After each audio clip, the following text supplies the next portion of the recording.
அப்போ கர்த்தர் பிள்ளைங்க வலியை தாங்க கத்துக்கணும். அதுதான் வாழ்க்கை. ஆமென். சரீரத்துல நம்ம வலியை தாங்க கத்துக்கணும். சில வேளையில ஆத்துமாவில வலியை தாங்க கத்துக்கணும். நிறைய பேர் நமக்கு ஆத்துமா அடி கொடுப்பாங்க. நம்ம லைஃப்ல சோர்வாக்குவாங்க, பலவீனமாக்குவாங்க, வார்த்தைகளா அடி கொடுப்பாங்க, பயங்கரமா இருக்கும். அப்போ இது எல்லாம் நாம வலி தாங்குற சக்தி இல்லைன்னா சண்டையில இறங்கிடும். அது சண்டை ஆரம்பம் அதுதான். ஏன் சண்டை போடுறாங்க? அந்த உள் ஆத்துமால தாங்குற சக்தி இல்லை. ஆனா சிலர்லாம் என்னதான் பேசினாலும் கண்டுக்க மாட்டாங்க. என்ன பத்தி தெரியும் போங்க அப்படின்ட்டு. அது என்னன்னா மன வலிமை உடையவர்கள். சண்டை போடாம இருக்கிறதால அவங்க பலவீனமான ஆளுன்னு நினைச்சிடக்கூடாது. நீங்க அவங்க மன வலிமை உள்ளவர்கள். அதனால நீங்க பாருங்க, நல்ல ஒரு டீசெண்டா இருக்கிற ஆளுங்க பாருங்க, சண்டை போட மாட்டாங்க. பாத்துக்கிட்டீங்களா? ஃபைட் பண்ண மாட்டாங்க. 1000 பிரச்சனை இருந்தாலும் போயிடுவாங்க. ஓகே அப்படின்னு போயிடுவாங்க. என்னன்னா மன வலிமை உள்ளவர்கள். ஏமாற்றவங்க அர்த்தம் இல்ல, மன வலிமை உள்ளவர்கள். அப்ப ஆண்டவர் அதை நம்ம கிட்ட எதிர்பார்க்கிறார். மன வலிமை உள்ளவனாக இருக்கு. ஏன்னா வாழ்க்கையில நிறைய புயல் காத்தை நீ சந்திக்கணும். அப்பதான் வாழ்க்கையில முன்னேறி வர முடியும். நீ வாழ்க்கையில மேன்மை அடையணும், மேன்மையான இடத்துக்கு நீ வரணும். அப்ப வலி இல்லாம நீ வர முடியாது. அப்ப வாழ்க்கையில நிறைய இந்த மாதிரி என்ன செய்யும், அடி கொடுக்கிற ஆட்கள் சிலர் வாழ்க்கையில இடைபடுவாங்க. இடைபடும் போது அதை ஃபோர்ஸ் பண்ண கத்துக்கணும். எப்படி கத்துக்கணும்னா தாங்கிக்கணும். ஆமென். இதயத்தை ஸ்ட்ராங்கா வச்சுக்கணும். ஆரம்ப காலகட்டத்திலலாம் ஊழியத்துலலாம் என்னை பத்தின எதுனா சொன்னாங்கன்னா ஐயோ டக்குன்னு கோவம் வந்துடும். ஆரம்பம்ல ஊழியம் அந்த ஆடணும். எதுனா சொன்னாங்கன்னா கோவம் வந்துடும். இல்லாத போல சொன்னாங்கன்னா கோவம் வந்துடும். இப்ப கேட்டுவோம் போயிட்டு அப்படிலாம் இருக்கும். ஆனா நாள் போக போக ஆண்டு கற்றுக் கொடுத்த நீ கேட்கறதாங்க என்ன யூஸ் ஆகும். அவ என்ன செய்யணும் ஆண்டவரே, அதை தாங்கிக்கிற பக்குவம் உனக்கு வேணும். அதுல இருந்து இப்பதான் என்ன பேசினாலும் சரி அது சந்தோஷமா தான் இருக்கிறாங்க. பேசும்போது பரவாயில்ல, நம்மள இப்படியே சிந்திச்சு பேசினாங்களே சொல்லணும். நான் சொல்றது உங்களுக்கு புரியுதா? பேசுறாங்க, பேசினாலும் அதோட பெருசா ஒண்ணு இப்ப தெரிய மாட்டேங்குது. ஏன்னா ஹார்ட்ல ஸ்ட்ராங் ஆயிடுச்சு. புரியுங்களா? அந்த அனுபவத்துல தான் கர்த்தர் உங்களை வர அனுமதிக்கிறது. எங்கேயா போய் சண்டை போட்டுக்கிட்டு பேசுவாங்க, ஸ்ட்ராங் ஆயிடுச்சு. பேசுறாங்க, இது பேசுறாங்களா, இதுவும் கடந்து போகும். ஆமென். இதுவும் கடந்து போகும், போயிடும். ஒரு நாள் தெரியும்ல இல்ல. அந்த புஸ்தகத்துல எவ்வளவோ பேர் நான் பார்த்திருக்கேன். ஆதங்கத்தெல்லாம் எவ்வளவோ பேசிடுவாங்க. ஆனா சில வருடங்கள் பிறகு அவங்களே மன்னிப்பு கேட்பாங்க. இப்போ அவ்வளவு ஆண்டுகள் நீதான் ஏமாந்த ஆள போயிட்டேன், நான் கிடையாது. நான் சொல்றது உங்களுக்கு புரியுதுங்களா? நம்ம இருதயம் ஸ்திரப்பட்டு இருக்கு. அதனால தேவ பிள்ளைகளே, உங்களை பத்தி யாரும் எது பேசினாலும் நீங்க சண்டைக்கெல்லாம் போக கூடாது. கிறிஸ்தவங்க சண்டை பேச்சுக்கு இடமே கொடுக்க கூடாது. ஒரு 2 ஆமென் சொன்ன ஆட்கள் மட்டும் கர்த்தர் ஆசீர்வதிப்பார். இப்ப சொல்ற ஆமென் கிடையாது. அதனால எதுக்கு தேவன் உன்னை அனுமதிக்கிறது தெரியுங்களா? சில வீட்டுல கரடான கணவன்மார்கள் இருப்பாங்க. நான் நினைக்கிறேன் அந்த சிஸ்டரோட லைஃப் நீங்க நல்லா பாருங்க. இருதயம் ஸ்திரப்பட்டு அது ஸ்ட்ராங்கா இருப்பாங்க. எந்த புயலையும் தாங்கக்கூடியவங்களா இருப்பாங்க. சொல்றது உங்களுக்கு புரியுதுங்களா? எந்த இடத்துல ஃபோர்சிங் பயங்கரமா இருக்குதோ, அடி பயங்கரமா இருக்குதோ, அந்த இடத்துல ஸ்ட்ராங்னஸ் நான் பார்க்கிறேன். ஃபோர்சிங் இல்லாத இடத்துல பலவீனமான ஆட்கள் தான். பலவீனமான ஆட்கள் என்ன பண்ணுவோம்னா, யாருக்கு உடம்பு நடுங்கும்? பலவீனமானவங்க பண்ணுவாங்க. அப்போ வாழ்க்கையில ஏதோ ஒன்று பண்ணிக்கிறாங்க, சண்டை அப்ளை பண்ணுறாங்க, பலவீனமானாது. ஸ்ட்ராங்கா இருக்கிறவன் செய்ய மாட்டான்.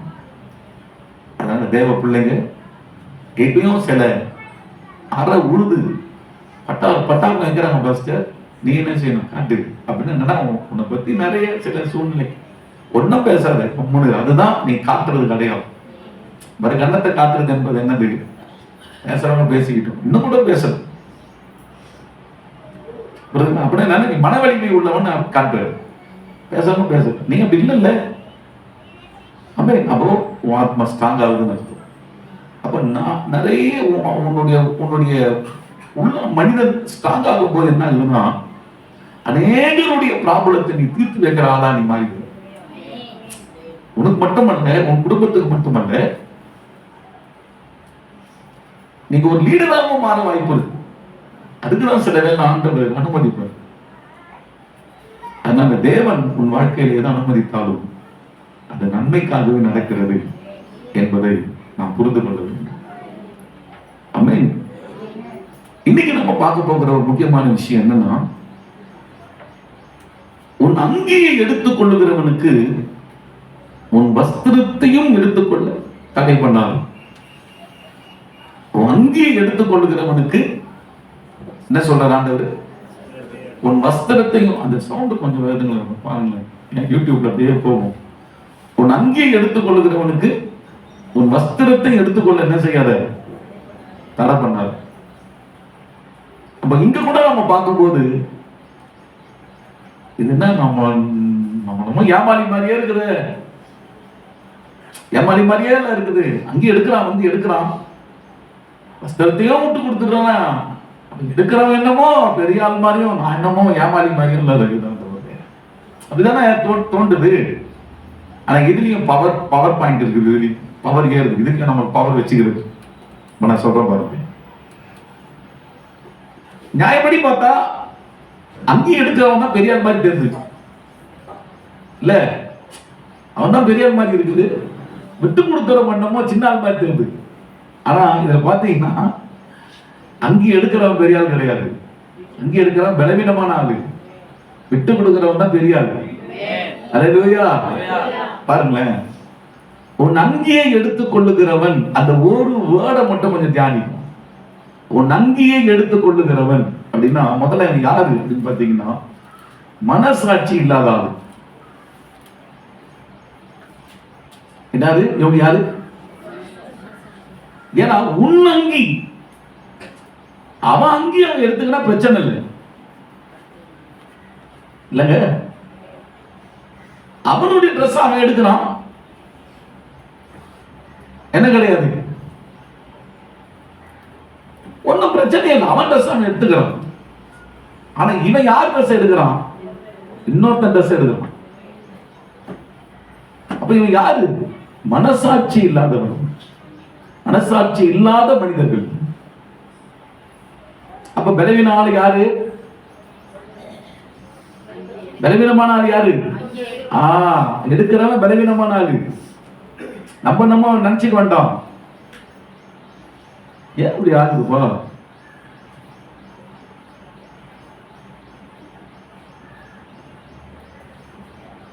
கர்த்தர் வார்த்தை ரொம்ப முக்கியமானது. அது பாட்டு விசிலடிச்சுக்கிட்டோம் கொண்டு விட்டோம் அப்படி இருக்கக்கூடாது, கரெக்டா இருக்கணும்.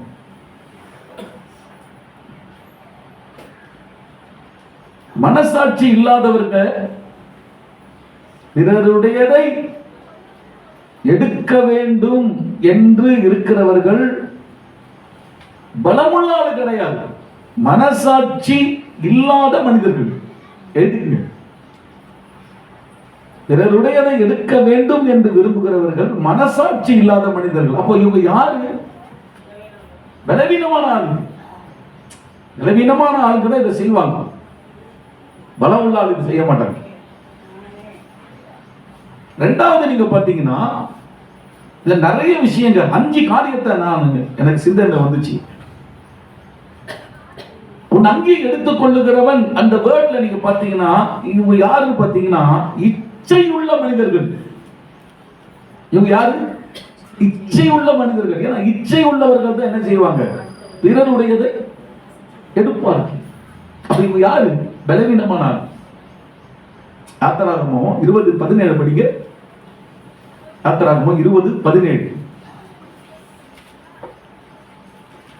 பிறனுடைய வீட்டை இச்சியாதிருப்பாயாக. பிறருடைய வீட்டை இச்சியாதிருப்பாயாக. பிறனுடைய மனைவியையும் அவனுடைய வேலைக்காரனையும் அவனுடைய வேலைக்காரியையும்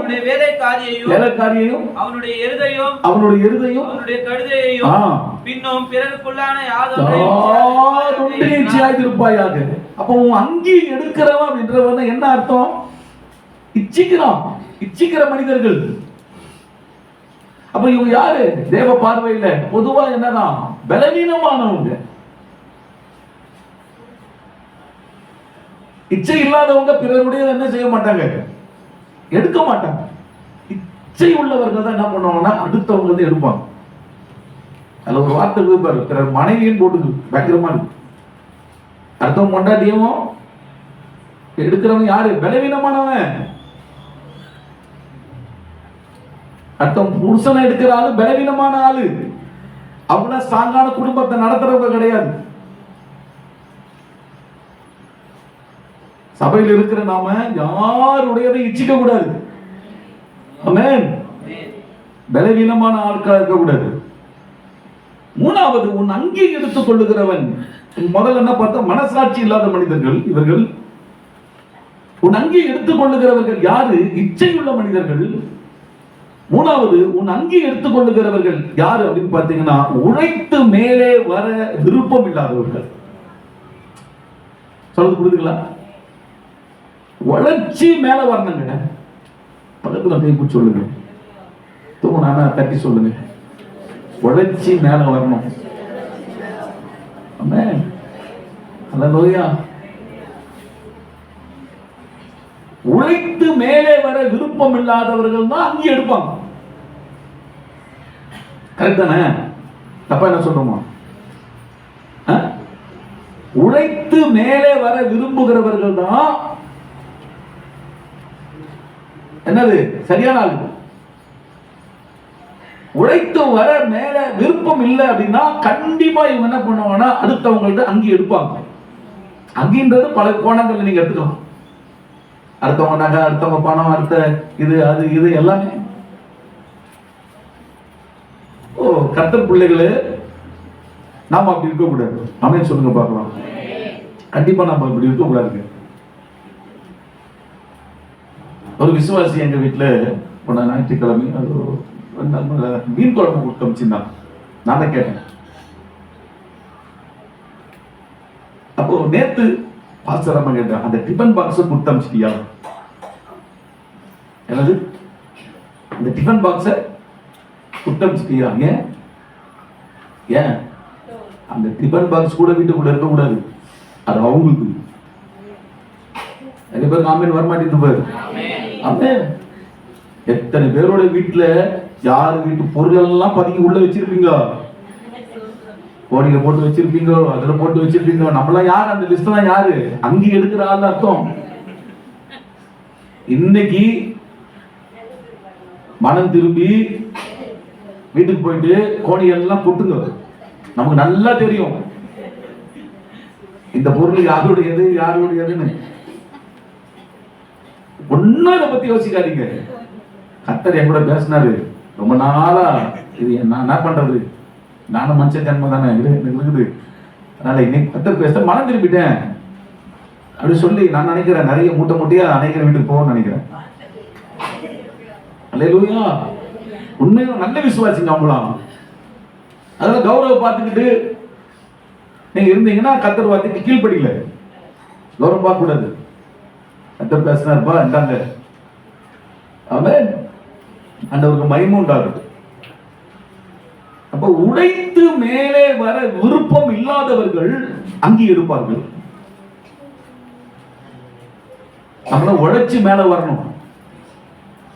ஒரு ஆமேனுக்கா நம்ம ஆமேன் சொல்லாத ஆளெல்லாம் அடுத்த உழைப்புல தான் நான் நிற்பேன்ற மாதிரி இருக்குது. உழைச்சு மேல வரணும். ஆமென். அடுத்தவங்க உழைப்புல நம்ம நிக்க கூடாது. அதான் இலவசமா யார் வீட்லயும் சாப்பிடக்கூடாது பைபிள் போடுது. யார் வீட்டுல என்ன பண்ணக்கூடாது? இலவசமா உட்காந்துக்கிட்டு நல்ல 3 மாசம் 6 மாசம் அப்படி சாப்பிடக்கூடாது. நல்லா உழைச்சி அவங்க வீட்டுல நீங்க உட்கார்ந்து சாப்பிட்டாலும் ஒரு அமௌண்ட்டை கையில கொடுக்கணும். கொடுத்துதான் சாப்பிடணும். மாமியார் வீட்டுல நம்ம மருமகன் போய் தங்கினா கூட தப்பு கிடையாது, இருக்கட்டும், ஏதோ சூழ்நிலை. ஆனா அந்த மருமகன் என்ன செய்யணும்? மாமியார் வீட்டு தானே இப்ப சாப்பிடக்கூடாது, மாமியார் கிட்ட சம்பாதிச்சு கொடுக்கணும்.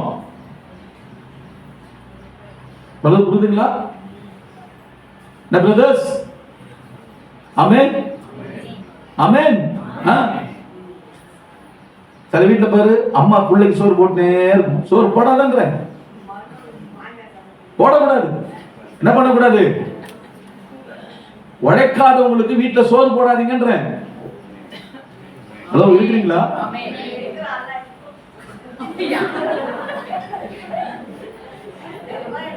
அந்த அம்மாவுக்கு ரொம்ப மெசேஜ் பிடிச்சி போச்சு, ஆனந்த கழிப்பா துதிக்கிறாங்க. கவனிங்க கவனிங்க கவனிங்க. பிள்ளைங்களை கெடுக்கிறது நம்ம தாங்க. ஆமென்.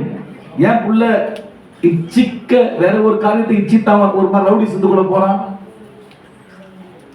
ஏன் அவன் திருடனா மாறுறான்? நீ அவனுக்கு டெய்லி ஃப்ரீயா சோறு போடுற, உழைச்சாதான்டா சோறு அப்படின்னு என்ன பண்ணோம்? ஆமென் சொல்லுங்க. உழைச்சாதான் சோறு, இல்ல சோறு கிடையாது. எங்கடா போய் சாப்பிட்டுக்கோ.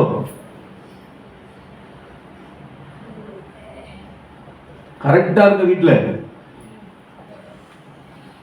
ஆமென், ஆமென். இல்லனா உழைத்து வாழ விருப்பம் இல்லாதவர்கள் அங்கி எடுக்க ஆரம்பிச்சிருவாங்க. பலவீனமான ஆள். அடுத்தது பேராசை உள்ள மனிதர்கள். யார் அங்கே எடுக்கிறவங்க? யாரு? பேராசை உள்ளவர்கள். ரொம்ப ரொம்ப ஆசை. பக்கத்துல சொல்லுங்க, ரொம்ப ஆசைப்படாதப்பா, ரொம்ப ஆசைப்படாதம்மா, உனக்கு இருக்கிறது போதும். சொல்றது புரியுதுங்களா? அதான் கவனிங்களேன். எங்க நீங்க யோசிச்சு பாருங்க, அரிசி கடைக்காரங்க இருக்கிறாங்கல்ல, அரிசி கடைக்காரங்க எவ்வளவு மூட்டை எவ்வளவு அரிசி வச்சிருப்பாங்க.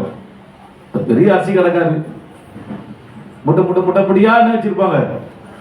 அரிசி வச்சிருப்பாங்க, கடையில குண்டான வச்சிருப்பாங்க. சரி, அவங்க எவ்வளவு சாப்பிடுவாங்க? ஒரு நாளைக்கு எவ்வளவுதான் சாப்பிடுவாங்க? அரிசி கடைக்காரன்னு சொல்லிட்டு ஒரு மூட்டை எவ்வளவு சாப்பிட்டுப்பான். என்கிட்ட இருக்குதுன்னு நீ சாப்பிடுற அதே ஒரு கிளாஸ் அரிசி தான் அவன் சாப்பிட போறான். 1000 ஏக்கர் வாங்கி வச்சாலும் படுக்கிறதுக்கு எவ்வளவு இடம் தான் தேவை? சத்தமா சொல்லுங்க. இல்ல நான் 1000 ஏக்கர் வாங்கிறேன், உருளுவேன் 1000த்துக்கும் அடி உருட்டு நான் வர முடியும். தூக்கம் போயிடு நைட்டெல்லாம் அந்த உருளுவேன் அப்படின்னா உண்மைதான். நான் யோசிச்சு பாருங்க, செத்து போனா 1000 ஏக்கர்ல ஒரு பழம் தோண்டி வைக்க போறாங்க. அதே 6 அடி தான். ஒண்ணுமே பாருங்க, தயவுசெய்து சொல்றேன், ஒண்ணுமே இல்லைங்க வாழ்க்கையில. ஒண்ணுமே ஜீரோ. நீ போகும்போது ஒண்ணுமே கொண்டு போகும்போதே கிடையாதுப்பா, ஒண்ணுமே கிடையாதுப்பா. அதனால பேராசை என்கிற ஒரு எண்ணம் உனக்குள்ள வரக்கூடாது. உன்னுடையதே நீ ஆசைப்படு, ஆனா அடுத்தவங்க என்ன செய்யாத, பேராசைப்பட்டாரு. அப்படி பேராசைப்பட்டோம்னா நம்ம பலவீனமான ஆளுன்னு பைபிள் சொல்லுது. பலவீனமான ஆளு தேவனுடைய பார்வையில். அடுத்தது உன்னுடைய அங்கி எடுத்துக் கொள்ளுகிறவன் என்னன்னா அநீதியில் துணிகரம் உள்ளவர்கள். நீதியில தைரியமா இருக்கிற ஆள் கிடையாது, அநீதியில் துணிகரம் உள்ளவர். அநீதியா தில்லா செய்வான், அதுல துணிகரம். அப்ப இவங்க யாரு? பலவீனமான ஆள். சொல்றது புரியுதுங்களா? அப்போ உன் அங்கி எடுத்துக் கொள்ளுகிறவன் இந்த ஒரு வார்த்தையில 5 விதமான பலவீனத்தை நம்ம பார்க்கிறோம். என்ன பார்க்கிறோம்? மனசாட்சி இல்லாத மனிதர்கள், இச்சையுள்ள மனிதர்கள், உழைத்து மேலே வர விருப்பம் இல்லாத மனிதர்கள், பேராசை உள்ள மனிதர்கள், அநீதியில் துணிகரமானவர்கள். யார் இவங்க? இவங்க யாரு? உன் அங்கேயே எடுத்துக்கொள்ள வேண்டும் என்று விரும்புகிறவர்கள். அதாவது அடுத்தவங்களத எடுத்துக்கணும். அப்போ இப்ப இவங்களை பார்க்கும் போது, நான் இதெல்லாம் சொல்லும் போது, தேவனுடைய வார்த்தையை முன்னாடி சொல்லும் போது, இப்ப இவங்க பெரிய ஆளா சின்ன ஆளா? சொல்ல போனா மதிப்புக்கு ஏற்ற மனிதர்களாக இவர்களை வைக்கவே முடியாது. அதான் தெளிவா ஆண்டவர் சொல்லிட்டார், அடுத்தவங்க சொத்தை என்ன செய்யாத, எதுவுமே ஆசைப்படாது, அடுத்த முடிவு எதுவுமே ஆசைப்படாது. உன்னுடையதை உனக்கே இருக்கட்டும், அவ்வளவுதான். ஆமே இல்ல, ஒரு அழகான ஒரு வாழ்க்கை வாழலாம், நம்ம சூப்பரா வாழலாங்க. நான் சொல்றேன், ஒரு வத்திப்பட்டி அளவுதான் பசி எங்க இடம் இருக்கு, உன்னுடையதுப்பா, நீ சந்தோஷமா வச்சு வாங்க. கொஞ்சம் தான் பஸ் வருமானம் இருக்குது, கஞ்சி கூட குடிச்சிட்டு கூட நீ வாங்கணும். அடுத்தவங்களும் சொல்லி என்ன செய்யாத, எதையுமே நீ என்ன செய்யாத, எடுக்காத. எடுத்த நான் தேவ பார்வையில மனசாட்சி இல்லாத மனிதர்களாய், இச்சை உள்ள மனிதர்களாய், உழைத்து மேலே வர வேண்டும் என்று விருப்பம் இல்லாத மனிதர்களாய், பேராசை உள்ள மனிதர்களாய், அநீதி துணிகரம் உள்ள மனிதர்களாய் தேவ பார்வைக்கு நம்ம காணப்படுறோம். ஆவியானவர் நம்மோடு பேசுவாரா? அல்லேலூயா, ஆண்டவருக்கு மகிமை. இரண்டாவது, நீங்க நல்ல கவனிங்க, இவங்களுக்கு இருக்கிறதான தண்டனை என்ன தெரியுமா? இவங்களுக்கு இருக்க தண்டனை என்ன தெரியுமா? கவனிங்க, இவர்களுக்கு யாரிடமும் உண்மையான அன்பு கிடைக்காது. இந்த மாதிரி கேரக்டர்ஸ் உள்ள ஆட்களுக்கு உண்மையான அன்பு யார்கிட்டமே இருந்து கிடைக்காது. இவங்களை அன்பு கூற முடியுமா? நீங்க யோசிச்சு பாருங்க, யாரா உண்மையா அன்பு கூறுவாங்களா? இவங்களை முடியாது, யாரும் அன்பு காட்ட முடியாது. அக்கம் பக்கத்து ஆளுங்க கூட நீங்க பாருங்களேன், ஏதாவது ஒண்ணா அப்பா எப்படி அன்பு காட்ட முடியும்? அன்பு காட்ட முடியாது, அன்பு கிடைக்காது. இரண்டாவது, இவர்களை கண்டு ஜனங்கள் பயப்படுவார்கள். என்ன அடுத்தது இவங்க என்ன செய்வாங்களோ? ஒரு ஆள் வந்து நம்ம கிட்ட நெருங்க முடியல, அன்பா நெருங்க முடியல, நம்மளை பார்த்து பயப்படுறாங்க அப்படின்னா அப்ப என்ன இருக்கு? யாருமே உனக்கு ஒரு ஆபத்துனா வர முடியாத சூழ்நிலை, வரமாட்டாங்க. மூணாவது, இவர்களை சுற்றி நல்லவர்கள் இருக்க மாட்டார்கள். இவங்களை சுற்றி யாரும் இருக்க மாட்டாங்க. ஏன்னா இனத்தோட தான் செய்யும். நீங்க பாத்துக்கிறீங்களா? ஏன்னா என்ன செய்யும்? இனத்தோட தான் செய்யும். கொக்கு காக்கா கூட்டத்தில் இருக்கு, காக்கா கொக்கு கூட்டத்தில் இருக்கு. கொக்கு கொக்குங்களா தான் பறக்கும், பாத்துக்கிறீங்களா? காக்கா காக்காங்களா தான் பறக்கும். அப்போ இவங்களை சுத்தி நல்லவங்க இருக்க மாட்டாங்க. எந்த நேரத்தில் இவங்களுக்கு ஆபத்து நடக்குன்னு தெரியாது. ஆமென். எந்த நேரத்தில் இவங்களுக்கு ஆபத்து வரும்னே தெரியாது. நல்லவங்க இருந்தாங்கன்னா இவங்களை காப்பாற்றப்படலாம், நல்லவங்க இருக்க மாட்டாங்க. கண்டிப்பா இவங்கள மாதிரியே தான் ஆட்கள் இருப்பாங்க. அதனால தான் இந்த கேரக்டர் ரொம்ப மோசமானது. எந்த கேரக்டர்? உன் அங்கியை எடுத்துக் கொள்ளுகிறவன். ரொம்ப கவனமா இருக்கணும். இயேசு நம்ம எல்லாமே நன்மைக்கு தான் சொல்லி வச்சு போயிடுது. அதனால ரொம்ப, ஏன்னா நம்மள மாம்சத்துல தான் இருக்கிறோம். இந்த மாம்சம் பயங்கரமா நமக்குள்ள வேலை செய்து பல காரியங்கள் எல்லாம் செய்ய சொன்னோம். அதெல்லாம் ஆவியின் வசனத்தை கொண்டு அழித்து விட ஆண்டவர் நமக்கு துணை புரிவாராக. அல்லது அழிச்சுனால. அதனால ரொம்ப ஆபத்துங்க, ரொம்ப கவனமா இருக்கணும். அதனால அங்கே எடுத்துக்கொள்ளுகிறவன் பலவீனமானவன். தன் வஸ்திரத்தையும் எடுத்து, அவன் அங்கே எடுக்கிறானே, வஸ்திரத்தையும் விட்டு கொடுத்துடலாம் அப்படின்றவன் தான் ஸ்ட்ராங் ஆனவன். அவன் ஸ்ட்ராங் ஆனவன். ஒரு விளக்கத்தை சொல்லி நான் முடிக்க விரும்புறேன். ஆண்டவருக்கு மகிமை உண்டாகட்டும். ஆதியாகமம் 26ஆம் அதிகாரம் எடுத்துங்க. ஆதியாகமம்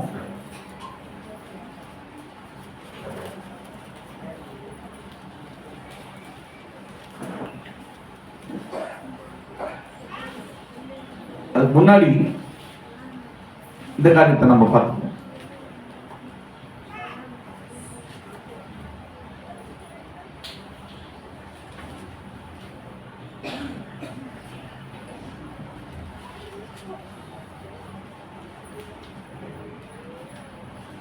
ஆதியாகமம் 13 எடுத்துக்கோங்க.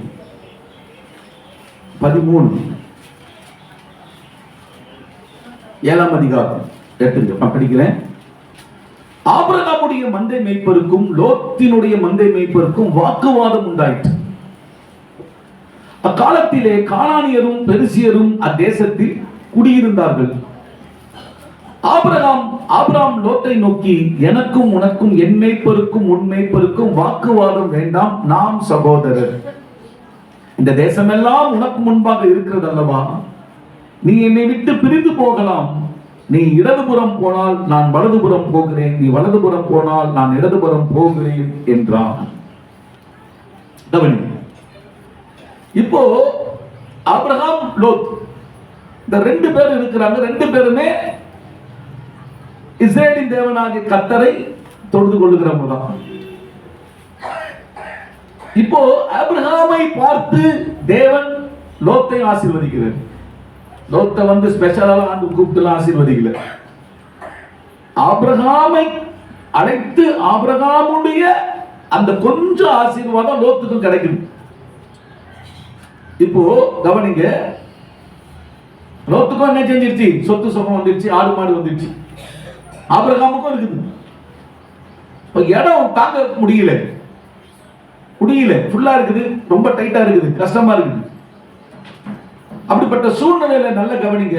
இப்போ 2 மந்தையும் மேயும் போது மேய்ப்பர்கள், 2 மேய்ப்பர்கள், லோத்து மேய்ப்பருக்கும் ஆபிரகாம் மேய்ப்பருக்கும் வாக்குவாதம் நடக்குது.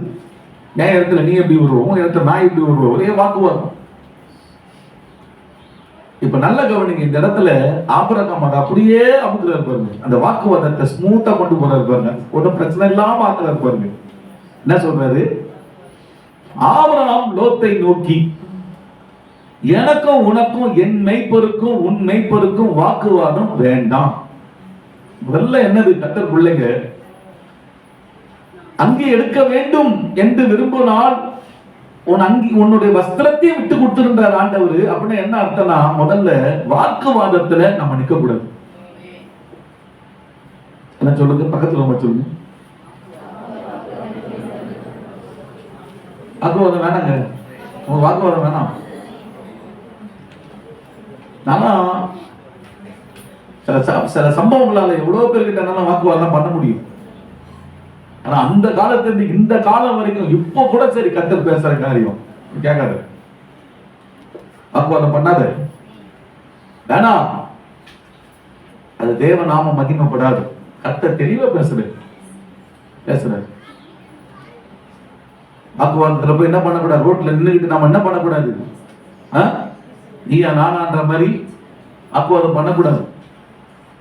அப்போ பாஸ்டர், நான் ஒரு பெரிய லாஸுக்குள்ள போவேன், நான் பெரிய ஒரு நஷ்டத்துக்குள்ள பாஸ்டர் போவேன், வாக்குவாதம் பண்ணக்கூடாதுன்றீங்க. அப்ப நான் ஒரு ஏமாளி மாதிரில போயிடுவேன். யார் சொன்னா? உண்மையா மனிதர்கள் பார்வையில ஒரு ஏமாளி மாதிரி தான் நமக்கு தெரியும், நஷ்டாடிற மாதிரி தான் தெரியும். ஆனா தேவனுடைய பார்வையில நீ எப்படிப்பட்ட ஆள் தெரியுமா? உன்னை இன்னும் பல மடங்கு ஆசீர்வதிக்கிறதுக்கு ஆண்டவர் உன்னை பரிசோதிக்கிறது கூட அந்த வாக்குவாதத்தை வேண்டாம் கர்த்தர் வைத்திருக்க வாய்ப்பு பார்த்தாரு. அழகா பாருங்க, ஆபிரகாம் கூப்பிடுறாரு, நீங்க நம்ம அண்ணன் தம்பிங்க, சகோதரர்கள், ஒரே விசுவாசிங்க. நமக்குள்ள என்ன இருக்கக்கூடாது? சர்ச்சில் எல்லாம் வந்து ஆவிக்குரிய விசுவாசின்னு சொல்ல முடியும். சர்ச்சில் எல்லாரும் ரொம்ப ஆவிக்குரியவங்க நினைச்சிடாதீங்க. ஆனா ஒண்ணு சொல்றேன், நீங்கள் ஆவிக்குரியவர்களா இருந்தால், அன்பா சொல்றேன், சண்டைக்கு வராங்களா ஆவிக்குரியவங்க என்ன பண்ணுவாங்க? வாக்குவாதம் வேணாமா? வாக்குவாதம் வேணாமா? சொல்லுங்க. எல்லாரும் வருவாங்க, இந்த பக்கமும் விசுவாசிங்க வருவாங்க, இந்த பக்கமும் வந்து பேசத்தான் செய்வாங்க. ஆனா நீங்க பாசலாம் அதை கொண்டு வரணும் அப்படின்னா ஒண்ணுமே கிடையாது. சிம்பிளா முசு போயிடுங்க. வாக்குவாதம் வேணாங்க, வேணாங்க, வாக்குவாதம் வேணாம். நீங்க பேசுறீங்களா பேசிங்க. நீங்க நஷ்டத்தை அடையணும்னு விரும்புறீங்களா? நான் அடையணும் விரும்புறேன், பரவாயில்ல இருக்கட்டும். நான் சொல்றது உங்களுக்கு புரியுதா? பரவாயில்ல இருக்கட்டும், பரவாயில்ல. அதனால கொஞ்சம் நஷ்டம் ஆகலாம், பரவாயில்ல. ஆமே, பரவாயில்ல, வேணாங்க, வாக்குவாதம். 4 பேர் பார்க்கிறாங்க. இயேசு என்ற நல்ல நாமம் நம்மளால அவமானப்பட்டு போகக்கூடாது. இயேசு என்ற ரட்சிக்கிற அந்த நாமம் நம்ம போடுற சண்டையால அவர் நிறைய பேர் ஏத்துக்காம போயிடக்கூடாது. ஒரே சர்ச்சுக்கு போறாங்க, சண்டை போட்டுக்கிறாங்க பாரு அப்படின்னு விட்டுறக்கூடாது. பரவாயில்லைங்க, நஷ்டத்தை நான் பொறுத்துக்கிறேன். இப்படி மனசு வருது, பெரிய விஷயம் சொல்லிடலாம், நான் பெரிய விஷயம். ஆனா கர்த்தர் அதை தான் நம்ம கிட்ட எதிர்பார்க்கிறேன். அதனால பல ஆயிரங்கள் லட்சங்கள் நமக்கு லாஸ் ஆகிற மாதிரி தான் தெரியும். ஆனா உண்மை அதுதான். ஆனா கர்த்தர் அதை நம்ம பார்த்துக்கிட்டே இருக்கிறார். காலம் வரும்போது உயர்த்துவார். ஆண்டவர் நமக்கு எதிர்பார்க்கிற வாக்குவாதம் வேண்டாம். அங்கே விட்டு விடுகிறவன் அவன் வஸ்திரத்தை எடுக்க வரான், அங்கே விட்டுன்றார். அப்படின்னா என்ன? வாக்குவாதம் உனக்கு வேணாமா? வாக்குவாதம் வேண்டாம். அது ஒரு மாம்ச குணம். அது மனுஷீக இயல்பு, அது ஆவிக்குரிய சிந்தை கிடையாது. வாக்குவாதம் பண்றோம். சில விஷயம்லாம் கேட்கும்போது ரொம்ப சந்தோஷமா இருக்குது. பாஸ்டருக்கு ஆவியானவருக்கும் வேதனை, பாஸ்டருக்கும் வேதனை. ஒரே விசுவாசிங்க சண்டை போடுது, ஒரே விசுவாசிங்க அடிச்சுக்கிறாங்க, ஒரே விசுவாசிங்க பேசிக்கிறாங்க. கஷ்டம் தான், இதெல்லாம் வேதனை. இதெல்லாம் கர்த்தர் வந்து மகிமைப்படுவார் நம்ம நினைக்கிறோம். நீங்க ஜெபத்துல உட்கார்ந்து பாருங்க, தெரியும் எவ்வளவு வேதனைப்படுத்துறோம்னு ஆண்டவர் தான் தெரியும்.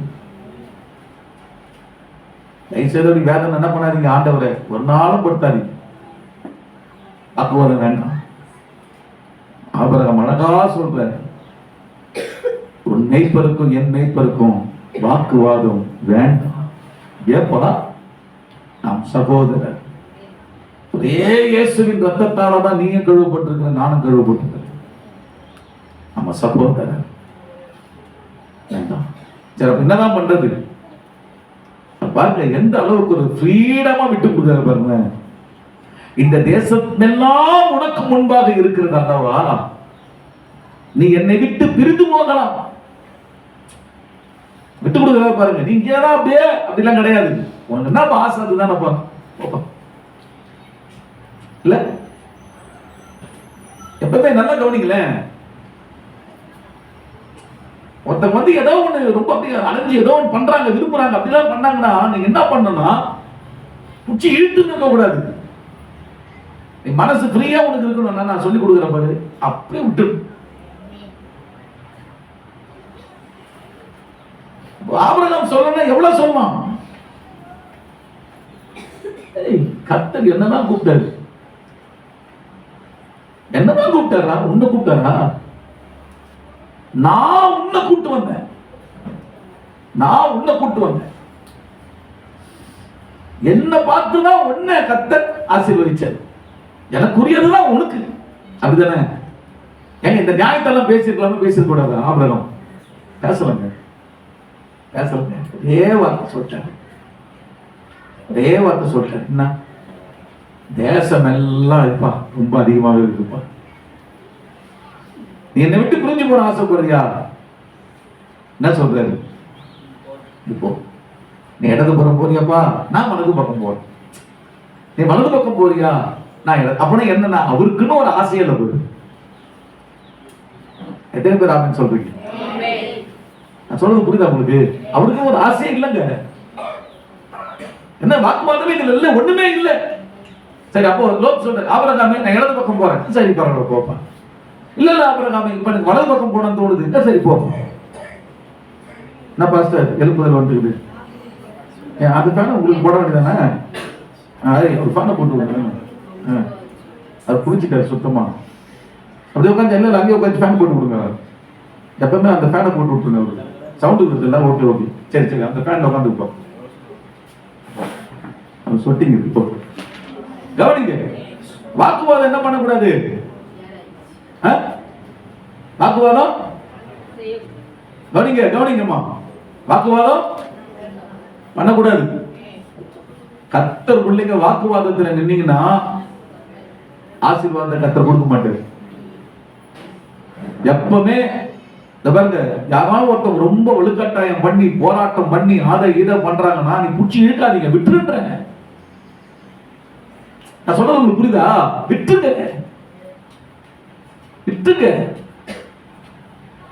ஒன்னு ஆசீர்வதிக்கிறவர் கர்த்தர், அது நல்லா நீங்க புரிஞ்சுக்கணும். உங்களை ஆசீர்வதிக்கிறவர் யாரு? கர்த்தர். சண்டே கிளாஸ்லாம் அந்த டிபார்ட்மெண்ட் நடத்திட்டு இருக்கோம். இந்த பக்கத்துல இருக்கிற சர்ச்சஸ் எல்லாம் நீங்க பாருங்க, நல்லா நடத்திட்டு இருப்போம். இவங்க என்ன பண்ணுவாங்க, டக்கு என்ன பண்ணுவாங்க, பசங்களை கூட்டு போயிடுவாங்க. காலமா கஷ்டப்பட்டு நடத்திட்டு இருக்கிறோம், டக்கு என்ன பண்ண கூட்டு போவாங்க. அப்படி கூட்டு போகும்போது நம்ம டீச்சர் போய் என்ன பண்ணக்கூடாது, அவங்க கிட்ட போயிட்டு வாக்குவாதம் பண்ணக்கூடாது. என்ன பண்ணோம், இன்னொரு புள்ள கூட கூட்டு போ அப்படி விட்டுருந்தோம். விட்டுருந்தோம் உண்மை அதுதாங்க. அங்கேயும் எடுக்க வரா, என்ன பண்ணும், வஸ்திரத்தையும் விட்டுருன்றது. எங்க கர்த்தருடைய ஊழியம் யாரும் ஒண்ணும் பண்ண முடியாது. அல்லேலூயா. புரியுதா உங்களுக்கு? அதான் இந்த ஊழியத்தை இன்னைக்கும் செஞ்சுட்டு இருக்கிறாங்க.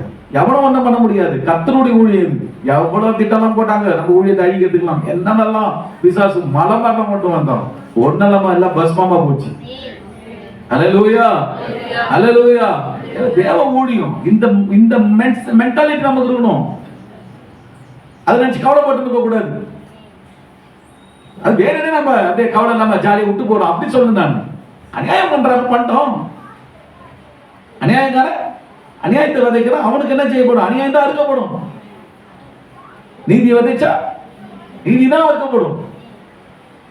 அப்ப என்னன்னா பிடிச்சி இழுக்காம ஃப்ரீயா விட்டுடணும். என் மனசு நிம்மதியா இருக்கணும். கர்த்தரை நம்பி விட்டுடணும். ஆமென் சொல்லுங்க பார்க்கலாம். சத்தமா சொல்லுங்க பார்க்கலாம். அல்லேலூயா. தேசமெல்லாம் உனக்கு முன்பாக இருக்கிறது அல்லவா, நீ என்னை விட்டு பிரிந்து போகலாம், நீ இடத்துக்கு போனா எனக்குன்னு ஒரு ஆசை இல்லப்பா, எனக்குன்னு ஒரு ஆசை இல்லப்பா, உன் இஷ்டம் பக்குவப்பா. நல்லா கவனிங்க. அப்படி பிரிந்து போகும்போதுதான் நம்ம சிலவன் நினைச்சுப்போம், இவங்க போயிட்டா இது போயிடுச்சுன்னா என்னால வாழ முடியாது அப்படி இப்படி நினைப்போம். யார் சொன்னா? போனாதான் வாழவே முடியும். நீ விட்டு கொடுத்துட்டாதான் வாழவே முடியும். பாருங்க, லோத்து இருக்கிற வரைக்கும் ஆபிரகாம் கூட கர்த்தர் பேசல. இப்ப என்ன பண்ணிட்ட? விட்டு கொடுத்துட்டு நீ போறது ஆசை போ, நீ வலது பக்கம் போறியா போ, இடது பக்கம் போறியா போ, எங்க வேணாலும் போட்ட சொல்லிட்ட பிறகு நீங்க நல்லா கவனிங்களேன். வசனம் 14 ஆதியாகமம் 13ஆம் அதிகாரம் 14ஆம் வசனம். லோத்து ஆபிரகாமை விட்டு பிரிந்த பின்பு, எல்லாம் சொல்லுங்க, பிரிந்த பின்பு. சிலர்லாம் விட்டுட்டீங்கன்னா விட்ட பின்புதான் மேட்ராங்க உங்களுக்கு ஆசீர்வாதம் வரும். நீங்க புடிச்சு வச்சிட்டு இருக்கிற வரைக்கும் என்ன கிடையாது, கர்த்தர் கேள்வி செய்ய மாட்டாரு. வாக்குவாதம் இல்லாம கர்த்தர் நாம் மையப்படி சில நஷ்டங்கள் நீங்க அனுபவிக்க வேண்டியதான் வரும், சில அது லாஸ் நாம பெற வேண்டியதான் வரும். பரவாயில்ல, கர்த்தருக்காக ஸ்தோத்திரம் அப்படின்னு சொல்லிட்டு விட்டுட்டீங்கன்னா, லோத்து ஆபிரகாமை விட்டு பிரிந்த பின்பு போன பின்பு தான் யாரை நோக்கிறார்? கர்த்தர் ஆபிரகாமை நோக்கி. அப்போ தேவன் இடைப்பட ஆரம்பிக்கிறார். நான் சொல்றேன், வாக்குவாதத்தில் நிற்காதவர்களோடு கர்த்தர் பேசுவார். வாக்குவாதம் பண்றப்ப கூட கர்த்தர் பேச மாட்டாரு. வாக்குவாதம் நீயா நானா பார்த்தலாம் பண்றவங்க நிக்க மாட்டாரு. வாக்குவாதம் இல்லாமல் இருந்து கர்த்தர் நாமத்துக்காக மகிமையா வாழ்றாங்க பாத்தீங்களா, அவங்களை பார்த்து கர்த்தர் நோக்குவார். ஆபிரகாமை நோக்கி பாருங்க, சொல்றாரு, உன் கண்களை ஏறெடுத்து நீ இருக்கிற இடத்தில் இருந்து வடக்கேயும் தெற்கேயும் கிழக்கேயும் மேற்கேயும் நோக்கி பார். ஆபிரகாம் லோத்து இருக்கும் வரைக்கும் சொல்லலையே, இல்ல லோத்து இருக்கிற வரைக்கும் சொல்லலையே, லோத்து போன பின்புதான் இத சொல்ற. அப்படின்னா என்ன, சில வேலை நீங்க நினைச்சிருப்பீங்க, ஐயோ இவங்க இருக்கணுமே, ஐயோ இது இருக்கணுமே, ஐயோ இந்த பொருள் இருக்கணுமே, ஐயோ இது இருக்கணுமே, வாக்குவாதம் நடந்துட்டு இருக்குது. நான் சொல்றேன், விட்ட பின்பு கர்த்தரின் பார்வை உன்மேல் வந்து, நீ விட்டது கொஞ்சம், நான் கொடுக்கிறது தேசம். வாக்குவாதம் பண்ணி ஏதோ ஒன்றை நீ விட்டாய், ஏதோ ஒன்று உன்னுடையதுதான் சென்றது, ஆனால் போகட்டும், ஆனால் நான் உனக்கு தேசத்தையே கொடுப்பேன். இதைவிட நீ 10% விட்டாய், உனக்கு 100% நான் கொடுப்பேன். இதுதான் தேவனுடைய வார்த்தை. நீ இருக்கிற இடத்திலிருந்து வடக்கே பார், தெற்கே பார், கிழக்கே பார், மேற்கே பார், நோக்கி பார். நீ பார்க்கிற இந்த பூமி முழுவதையும் நான் உனக்கு முன் சந்ததிக்கும் என்றென்றைக்கு இருக்கும்படி கொடுத்து. என்ன நல்ல கவனிங்க, நமக்கு கொடுக்கிறவர் கர்த்தர். சொன்னது புரியுதா? நமக்கு கொடுக்கிறவர் கர்த்தர், மனிதர்கள் இல்ல, மனிதர்கள் இல்ல. ஆபிரகாம் கொடுத்தது யாரு? யாருங்க? கர்த்தர் கொடுத்தார். மனுஷனை கொடுத்தான் இல்ல. அப்போ கர்த்தரை நம்பி நீ விட கத்துக்கணும். கர்த்தரை நம்பி வாக்குவாதம் பண்ணக்கூடாது.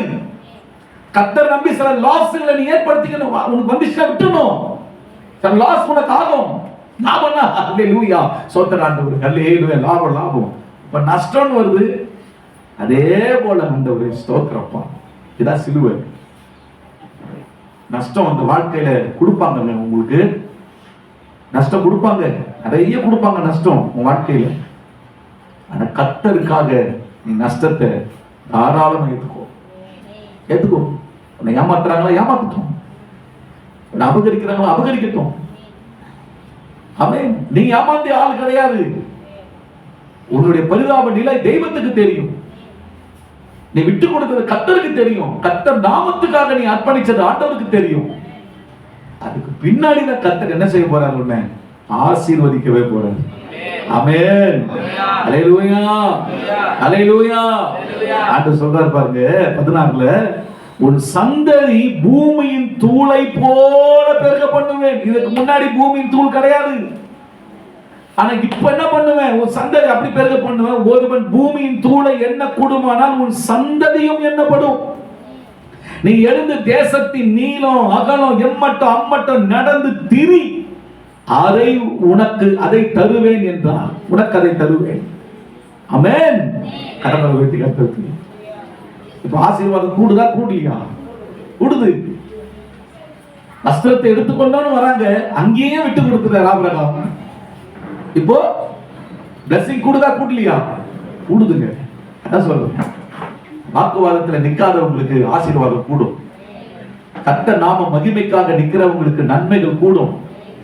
கர்த்தருக்காக சில நஷ்டங்களை ஏற்றுக்கொள்ளுகிறவர்களுக்கு ஆண்டவர் நஷ்டத்துக்கு பதிலாக பல 1000 மடங்கு தேவன் உனக்கு கொடுக்க வல்லவர். அதை நம்புவதற்கு உனக்கு ஒரு விசுவாசம் தேவை. நமக்கு லாபம்னா சந்தோஷம், கர்த்தர் கொடுக்கிறாரு. ஆனா கர்த்தர் நிமித்த நஷ்டம் வருதுன்னா அதை ஏற்றுக்கொள்ள மனசு இருக்காது. ஆனா அங்கதான் நீ நின்று அதை ஏற்றுக்கொள்ளணும். ஏற்றுக்கொள்ளணும். எத்தனை நஷ்டங்களை தேவ சன்னிதானத்திலே நீ அனுபவித்து இருக்கிறாய். கர்த்தருக்காக எவ்வளவு நஷ்டங்களை நீ பொறுத்து இருக்கிறாய். யோசிச்சு பாருங்க. அப்படி நஷ்டங்களை எல்லாம் நீ பொறுத்து கொண்டால் நிச்சயம் நான் எழுதி கூட வச்சுக்க, நீ எந்த நஷ்டங்களை கர்த்தருக்காக பொறுத்து கொண்டாயோ அத்தனையும் வட்டியோட கூட கர்த்தர் உனக்கு கொடுப்பதற்கு அவர் உண்மை உள்ள தெய்வமாக அவர் இருக்கிறார். ஹல்லேலூயா, ஹல்லேலூயா. நஷ்டங்களை பொறுத்து கொள்ளுங்கள். வஸ்திரத்தை எடுத்துக்கொள்ள வேண்டும் என்று இருக்கிறவனுக்கு உன் அங்கேயே என்ன செஞ்சிரு? விட்டு விடு, விட்டு விடு. ஆமென். அப்படி விட்டுட்டீங்கன்னா நீங்க இருக்க பிடிச்சிக்காதீங்க. ஏதோ மனுஷன் கொடுக்கிற ஏதோ கொஞ்சம் இதுலனா அதுலதான் உன் வாழ்க்கை கிடையாது. யார் சொன்னா? எனக்கு தெரிஞ்சு எத்தனையோ பேர் கவனிக்குமா கவனிக்குமா போராட்டம் பண்ணி அதை பண்ணி இதை பண்ணி அப்படியே அபகரிச்சிருவாங்க. ஆனா ஒண்ணுமே பண்ண முடியாது. இந்த ஏழைங்க அப்படியே விட்டுருவாங்க. கடைசியா நல்லா கவனிச்சீங்கன்னா கர்த்தர் பிள்ளையா இருப்பாங்க. அவங்க சந்ததி கர்த்தர் ஆசீர்வதிச்சு அவங்க எதையெல்லாம் விட்டாங்களோ அதெல்லாம் சரியான மடங்கு பெற்றுக் கொள்ளும்படி கர்த்தர் கிரியை செய்ய ஆரம்பிச்சிருவார். நான் பார்த்துருக்கேன். கர்த்தர் நல்லா ஆசீர்வதிச்சிருவார். அந்த மாதிரி தான் வர ஆண்டவர் விரும்புகிறார். அதனால கர்த்தர் பிள்ளைகளே ஒரு நிமிஷமும் மனசாட்சி சிந்தித்து பார்த்து, யார் இடத்துல வாக்குவாதம் வேண்டாம், யார் இடத்துல எனக்கு வாக்குவாதம் வேண்டாம், சண்டை வேண்டாம். அங்கே எடுக்கணும் வராங்களா, என் வஸ்திரத்தையும் விட்டு கொடுத்து கர்த்தர் பேசுறது. இது செய்யறது ரொம்ப கஷ்டம். வார்த்தையில் அழகா பேசணும் பண்ணிடலாம், செய்யறது ரொம்ப கஷ்டம். ஆனா கர்த்தர் கரத்துல உட்கார்ந்து கர்த்தர் சொல்ற மாதிரி நீங்க செஞ்சு பாருங்க. கட்டாயம் சொல்றேன், உன்னை தேவன் வானத்து நட்சத்திரங்களை போல ஒரு சந்ததியை பெருக பண்ணி ஆசீர்வதிக்க வல்லவராக இருக்கிறார். ஏனென்றால் ஆண்டவருடைய நாமம் அதை மகிமைப்படுகிறது. எல்லாம் எழுந்து நிற்போமா? எல்லாம் எழுந்து நிற்போம். ஓ தேவன்,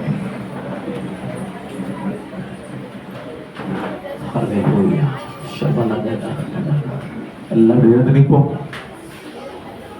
அந்த சன்னிதானத்தில் ஒப்பு கொடுக்கலாமா? அந்த ஒரு யாரும் பேச வேண்டாம், பின்னாடி இருக்க பேச வேண்டாம் தம்பி, யாரும் பேசாதீங்க. தேவ சமூகம் எல்லாம் கண்ண கொடுங்க. அந்த ஒப்பு கொடுங்க. அந்த ஒரு உன் வஸ்திரத்தை எடுத்துக் கொள்ளுகிறவன் என்கிற அந்த நிலையில நான் இருக்கிறேன்னா இல்ல அங்கேயும் விட்டு விடுற ஆளா நான் எந்த ஆளுப்பா? கொஞ்சம் அப்படியே யோசிங்க. தேவ சமூகம் இது. கர்த்தர் தன் வசனத்தை அனுப்பிதான் நமக்கு பேசுகிறவர். யாருடையாவது வஸ்திரத்தை நீ எடுத்துக்கொள்ற ஆளா இருக்கிறியா? என்னைக்குமே ஆண்டவர் நம்மளை குற்றப்படுத்த மாட்டாருங்க. ஜஸ்ட் தேவன் நமக்கு அதை சொல்லி காட்டுவார், சொல்லி அதை திருத்தும். அது யாருன்னா இங்க இருக்கீங்களா? யாருடையாவது நீ எடுத்துட்டியா? தேவன் ஒரு தகப்பன் ஸ்தானத்தில் இருந்து உனக்கு புத்திமதி சொல்ற, தயவு செய்து அதை கொடுத்துருங்க. அது மேல உனக்கு இச்சை போக வேண்டாம், அது உனக்கு வேண்டாம், அது கொடுத்துரு. ஒரு சின்ன பொருளா கூட இருக்கலாம், நீ ஆசைப்பட்டு அதை எடுத்துக்கொண்டு இருக்கலாம். ஆனா நல்ல கூர்ந்து கவனிச்சு பார்த்தா ஒரு மோசமான படத்தை நமக்கு நம்மளை பத்தி காட்டுது. மனசாட்சி இல்லாத மனிதர்கள், இச்சை உள்ள மனிதர்கள், உழைத்து மேலே வர விருப்பம் இல்லாத மனிதர்கள், பேராசை உள்ள மனிதர்கள், அநீதிக்கு துணிகரம் உள்ள மனிதர்கள் ஒரு படத்தை நம்மளை பத்தி காட்டுது. இப்படி இருக்கிற மனிதரை கர்த்தர் எப்படி ஆசீர்வதிப்பார்? இப்படி இருக்கிற மனுஷன் எப்படி கர்த்தர் ஆசீர்வதிப்பார்? எல்லாம் ஒப்பு கொடுங்க. இந்த ஆண்டவரே, யாரோடையாவது நான் ஆசைப்பட்டு என்னது அப்படின்னு நான் நினைச்சிட்டு இருக்கிறேன்னா இன்னைக்கு நான் மன்னிச்சிருந்த ஆண்டவரை முதல்ல மன்னிப்புகள் ஆண்டுகிட்டேன். ரெண்டாவது அந்த நபர்கிட்ட போங்க, அந்த நபர்கிட்ட போய் மன்னிப்பு கேளுங்க. இதுதான் கர்த்தர் கொடுக்கிற வார்த்தை, வாய்ப்பு. இதெல்லாம் வாய்ப்பு. இந்த வாய்ப்பெல்லாம் கவனமா கேட்டு சரி பண்ணிக்கிட்டாதான்ப்பா உன் வாழ்க்கை சரியாகும்.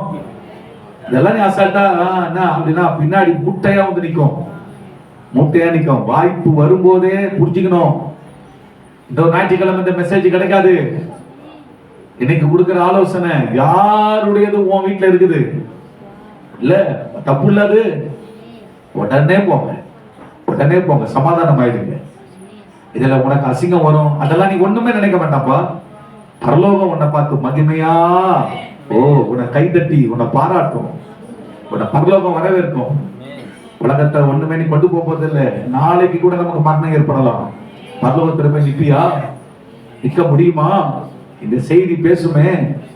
எல்லாரும் ஒப்பு கொடுங்க. எத்தனை பேர் கர்த்தர்கிட்ட ஒப்பு கொடுக்க போறீங்க? நீ தீர்மானம் எடுங்க, தீர்மானம் எடுங்க. ஆண்டவரே, யாருடையது எனக்கு வேண்டாம்ப்பா, யாருடையது வேண்டாம்ப்பா. பாஸ்டர் கிட்ட வந்து சொல்லக்கூடாது யாருமே. அந்த அளவுக்கு இருக்கணும் உன் லைஃப், அந்த அளவுக்கு இருக்கணும் உன் லைஃப். இருக்கணுமா? இருக்கணும் மகளே. வா தம்பி, சிரிச்சிட்டு இருக்காதாங்க.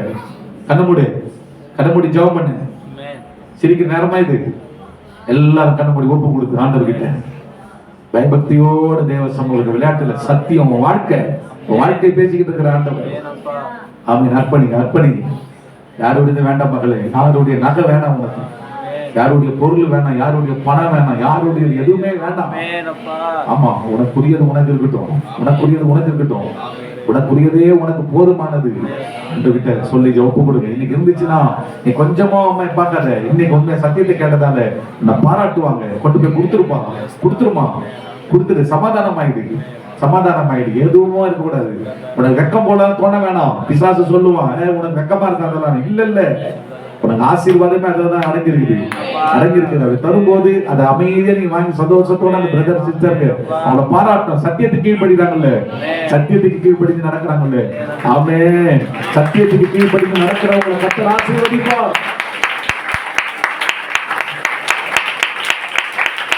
ஒப்பு கொடு.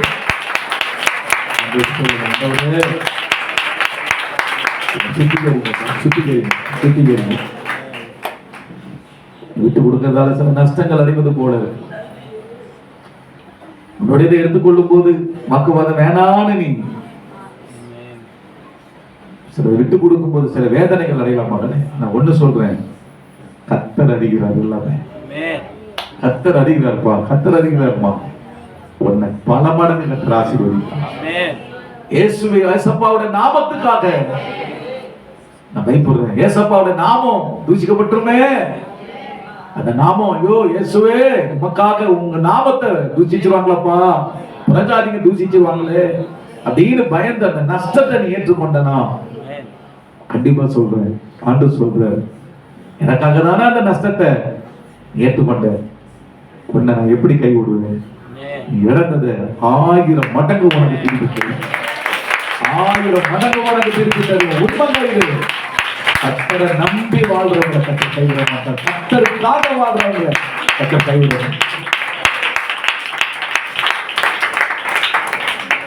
உயர்வோ தாழ்வோ, மரணமோ ஜீவனோ, நீரே எல்லாம் இயேசுவே. உயர்வோ தாழ்வோ, மரணமோ ஜீவனோ, நீரே எல்லாம் இயேசுவே. இயேசுவை ஆராதனை செய்வது என்பது ஒரு உதட்டில் அளவு மட்டும் இல்லைங்க, அது வலி நிறைந்த ஒரு பாதையில நீ போய்தான் அவரை ஆராதிக்க வேண்டும் மகளே. அது வலி நிறைந்த ஒரு பாதையில சென்று நீ ஆராதிக்கிற சூழ்நிலைகள் உண்டாகும். அவருடையதை அபகரித்துக் கொண்டு ஆராதிக்கிறது அது சுலபம். ஆனா இயேசுவின் நாமம் மகிமைப்படாம போயிடுவேன்னு சொல்லி ஆமென் அபகரிக்கிறவர்களுக்கு விட்டு விட்டு கர்த்தரை ஆராதிக்கிறது வலி நிறைந்தது. ஆனா அதுதான் ரியாலிட்டியான ஒரு ஆராதனை. ஹல்லேலூயா. உயர்வோ தாழ்வோ சொல்லுங்க, மரணமோ ஜீவனோ, நீரே எல்லாம் இயேசுவே. நீரே எல்லாம், நீரே எல்லாம், நீரே எல்லாம் இயேசுவே. மகாபரிசுத்தமுள்ள அன்பின் பரலோக பிதாவே, சத்தியத்துக்காக வாழ்கிற ஒரு கூட்டம் சபையிலே வைத்திருக்கிறப்பா. அந்த சத்தியத்துக்காக வாழ்கிற கூட்டம் இயேசுவின் நாமம் மகிமைப்பட வேண்டும். அதுக்காக எந்த நஷ்டத்தையும் பொறுத்துக் கொள்ள நான் ஆயத்தம் என்கிற ஒரு கூட்டம் சபையில் இருக்கிறது. இன்றைக்கும் அப்படிப்பட்ட பிள்ளைகளை கர்த்தர் ஆசீர்வதிக்கிறார். பத்திரத்தை எடுக்க வேண்டும் என்று வருகிறவர்களுக்கு பரவாயில்ல, அங்கேயே கூட விட்டு கொடுத்துடுறேன், எத்தனை பேரு அப்படின்ற ஒரு நல்ல இதயம் படைத்த பிள்ளைகளா எங்கள் சபையில் இருக்கிறவர்களை மாற்றி விடுகிறார். எங்க குடும்பம், எங்க சொந்த பந்தம், எங்க அக்கம் பக்கத்துல, எங்களை சுற்றி இருக்கிற வட்டாரத்தில், எங்க கிராமத்துல, எங்களுக்கு தெரிந்தவங்க கிட்ட எல்லாத்திலுமே லோத்த மாதிரி நாங்க இருந்துடக்கூடாது. ஆபிரகாமை போல நாங்க இருந்து விட்டு கொடுக்கிற இதயத்தை எங்களுக்கு கொடுத்திருக்கப்பா. நான் வழிபட்டாலும் பரவாயில்ல, என் இயேசு நாம மகிமைப்படணும் என்று அப்படிப்பட்ட ஒரு ரியாலிட்டியான கிறிஸ்டியன் லைஃப் நாங்க வாழ எங்களுக்கு உதவி செய்யலாம். வார்த்தையில் அல்ல, நிஜ வாழ்க்கையிலே வாழ்ந்து காட்ட எங்களுக்கு கிருபை தாங்க. நல்ல கிருபைகளை கர்த்தர் அப்படி தந்து ஒரு சமாதானத்தின் ஆவியோடு விட்டு கொடுப்பதினாலே கர்த்தர் என்னை எவ்வளவாய் ஆசீர்வதித்திருக்கிறார் என்று சாட்சி சொல்லத்தக்கதாய் தேவன் அப்படி கிருபை பாராட்டுகிறதற்காய் ஸ்தோத்திரங்கள். அந்த பிள்ளைகள் எல்லாரையும் ஆசீர்வதி இயேசுவின் நாமத்தால் பிதாவே. ஆமென், ஆமென், ஆமென். சேர்ந்து சொல்லுவோம் எல்லாரும், என் ஆத்துமாவே கர்த்தரை ஸ்தோத்திரி, என் முழு உள்ளமே பரிசுத்த நாமத்தை ஸ்தோத்திரி. என் ஆத்துமாவே கர்த்தரை ஸ்தோத்திரி, கர்த்தர் செய்த சகல உபகாரங்களையும் மறவாதே. ஆமென், ஆமென். இடது கை நெஞ்சில வச்சுக்கங்க, இடது கை தலைமையில் வைங்க. கர்த்தர் உன்னை ஆசீர்வதித்து காக்கிறார். கர்த்தர் தம்முடைய முகத்தை உன்னை பிரகாசிக்க பண்ணி உன்னை கிருபையாய் இருக்க கடவுள். கர்த்தர் தம்முடைய முகத்தை உன்னை பிரசன்னமாக்கி உனக்கு சமாதானம் கட்டளையிட கடவுள். நம்முடைய கர்த்தராகிய இயேசுவின் கிருபை, பிதாவாகிய தேவனுடைய அன்பு, பரிசுத்த ஆவியானவருடைய ஐக்கியம் இயேசு ராஜா வருகிறவரை நம் அனைவரோடு கூட என்றென்றைக்கும் இருப்பதாக.